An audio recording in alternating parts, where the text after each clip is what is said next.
आप सभी को नमस्कार। आज 5 जून 2024 को वर्ल्ड इन्वायरमेंट डे के अवसर पर मैं आप सभी से कुछ बात करना चाहती हूँ। जैसा कि इस बार का थीम है our land our future we are generation restoration. हमारी धरती हमारा भविष्य, हम वो जनरेशन है जो धरती को रिस्टोर करेंगे। सबसे पहले एक छोटा सा परिचय देती हूँ वर्ल्ड इन्वायरमेंट डे क्या होता है। सबसे पहले यूनाइटेड नेशन इन्वायरमेंट प्रोग्राम ने इसको शुरू किया था 5 जून 1973 को Stockholm conference on human environment के समय में। ये प्रतिवर्ष 5 जून को मनाया जाता है और इसका मुख्य उद्देश्य ये है कि ग्लोबली सभी को इसमें शामिल किया जाए, सभी को इसमें पार्टिसिपेट किया जाए अर्थ को बचाने के लिए, उसको रिस्टोर करने के लिए। सबसे पहले 1974 में ये सेलिब्रेट किया गया था। उस समय इसका थीम रखा गया था ओनली वन अर्थ, सिर्फ एक ही धरती है जिसको आपको बचाना है, जिसको आपको संभालना है।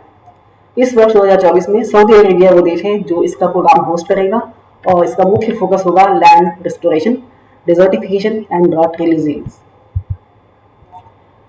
जैसा कि आप देख सकते हैं ये जो UN decade of ecosystem restoration को यूएन ने एक प्लान सेट किया है, दशक के रूप में बनाने का प्लान किया है 2021 से लेकर 2030 तक, क्योंकि धरती पर लैंड डिग्रेडेशन की घटनाएं बहुत बढ़ी हैं। बहुत ज़्यादा लैंड ऐसा है जो डिग्रेड होते जा रहे हैं और जिसका मुख्य एम्फेसिस क्या है, मुख्य इस थीम का मतलब क्या है कि हम सबका एक कलेक्टिव एफर्ट हो जो कि इकोसिस्टम को रिस्टोर करे, बायोडाइवर्सिटी को संभाले, प्रोटेक्ट करे, तो क्लाइमेट चेंज को चैलेंज कर सके, उसको रोक सके। इसमें सभी government organization, non government organization, सभी कम्युनिटी, सभी इंडिविजुअल को आगे जाके पार्टिसिपेट करना है जिससे कि हम नेचुरल हैबिटेट को रिस्टोर कर सकें। सबसे पहले कुछ मुख्य फैक्ट्स बताती हूँ मैं।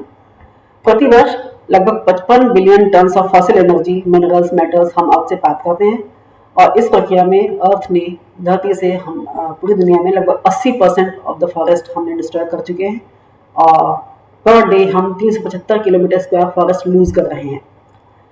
अगर यही प्रक्रिया डिफॉरेस्टेशन की चली तो हम 5 से 10% ऑफ ट्रॉपिकल फॉरेस्ट जो होगा वो अगले डिकेड तक, एवरी डिकेड तक हम डिकेड कर लेते हैं।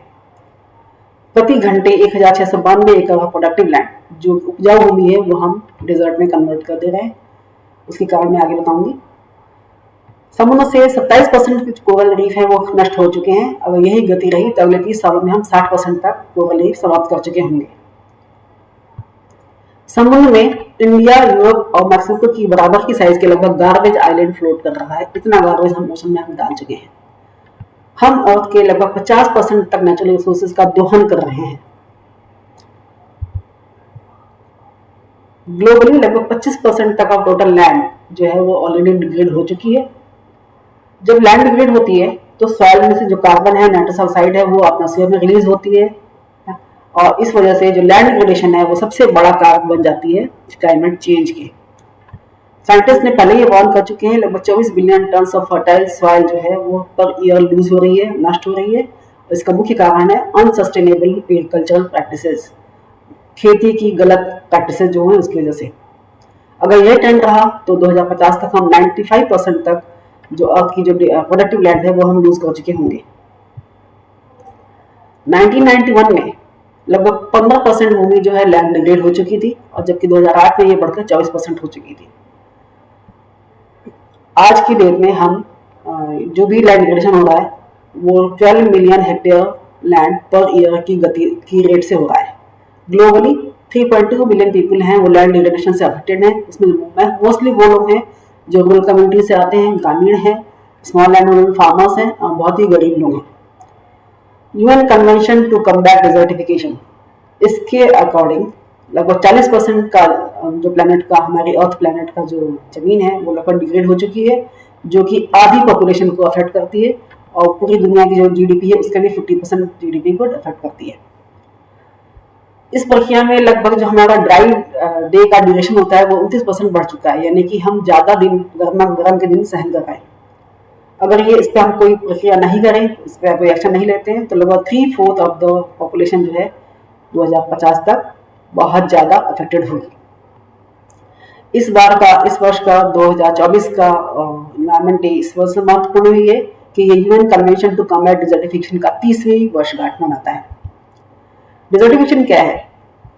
पानी की कमी की वजह से जो सिचुएशन स्थित होती है, सॉइल की वजह से जो स्थिति उत्पन्न होती है वो डिजर्ट लैंड में बदल जाते हैं और ये लगभग 40% जो वर्ल्ड की लैंड है वहाँ पर ड्राई लैंड हो चुका है। और ये जो है ड्राई लैंड जो है वो लगभग वहाँ पर 2 बिलियन पीपल रहते हैं। और ये पीपल है उसमें से 90% वो लोग हैं जो कि डेवलपिंग कंट्रीज में बहुत पुअर लोग हैं। और इस तरह से 1.2 बिलियन पीपल 110 कंट्रीज में वो हैं जो इस डेजर्टिफिकेशन और ड्राई लैंडस्केप की वजह से प्रभावित होते हैं। United Nation convention to combat desertification के अनुसार अगले 10 सालों में 50 मिलियन पीपल जो हैं डिजर्टिफिकेशन की वजह से विस्थापित हो जाएंगे। ये एक पिक्चर है आर्क्टिविटन प्लेटू में डिजर्टिफिकेशन की प्रक्रिया को दिखा रहा है, जहाँ पर सैंड ड्यून से वेजिटेशन का बनना होने की वजह से जमीन सैंड में कन्वर्ट होती जा रही है। ये भारत में स्थिति है ड्राई कंडीशन की। आप देख सकते हैं पहले पिक्चर में जहाँ पर लाल रंग से स्पॉट दिखाई दे रहे हैं वो ओवर एक्सप्लॉइटेड है। यहाँ पर भूजल का जो दोहन है अत्यधिक होने की वजह से वाटर लेवल कम हो गया है। पीले वाला क्रिटिकल है एंड ब्लू कलर में जो है वो that is semi critical. Second picture में आप देख सकते हैं जो सिंकिंग वाटर टेबल, जो ग्राउंड वाटर की लेवल है वो 1983 में थी 30 फीट, 1995 में थी 66 फीट एंड 2010 में ये 201 फीट तक नीचे चली गई है, जिसकी वजह से जो प्रति व्यक्ति पानी की उपलब्धता है 1951 में थी 14,180 लीटर, जो कि 2050 तक 3,120 लीटर रह जाने की संभावना है। ऊपर की फिल्म में आप देख सकते हो एक कॉमन पिक्चर है जो दिल्ली में भी स्थिति है जो पानी के लिए मार रही है, उसको दिखाई जा रही है। अब सवाल ये है कि how to reserve degradation and desertification, हम इसके लिए क्या करें, इसको रोके कैसे। Reforestation and afforestation. रिफॉरेस्टेशन मतलब होता है जहाँ से हमने पेड़ काटे उसको बदले लगाए पेड़, एंड एफॉरेस्टेशन है नए लैंड जो कि परत पड़ी जमीन है उसमें हम फॉरेस्टेशन करें। Second is sustainable land management, land को कैसे कंजर्व करें, contour planning, terracing, agro forestry, soil की मॉइस्चर को बनाए रखना, उसकी फर्टिलिटी को बनाए रखना, ये है land management. Water management harvesting, water को बहुत होशियारी से इस्तेमाल किया जाए, वाटर हार्वेस्टिंग किया जाए, वाटर को कंजर्व किया जाए। इरोजन कंट्रोल, इरोजन को रोका जाए, जैसे कि वेजिटेशन बैरियर लगाया जाए, वेजिटेशन कवर लगाया जाए, टीलेज डाला जाए सॉइल में जिससे कि सॉइल का लॉस कम हो, सॉइल हवा के साथ और पानी के साथ इरोजन उनका ना हो सके।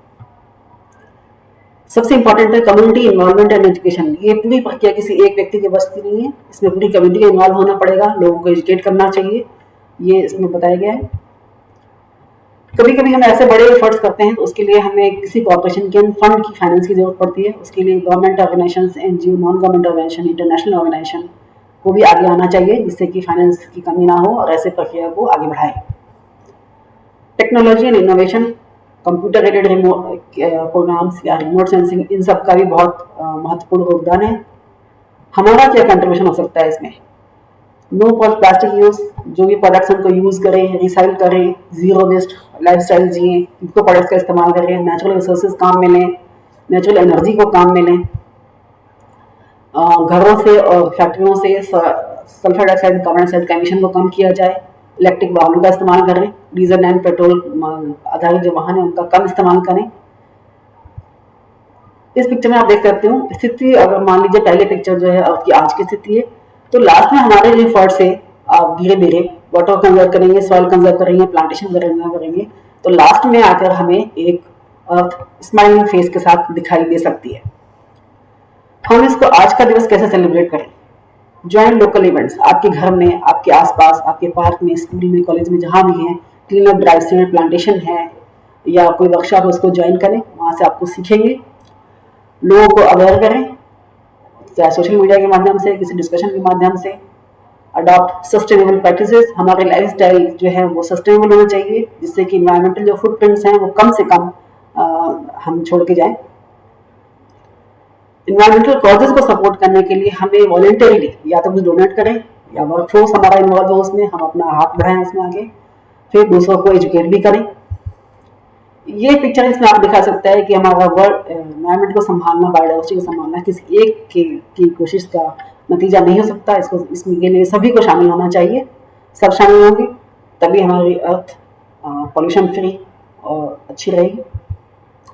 Thank you so much for your attention.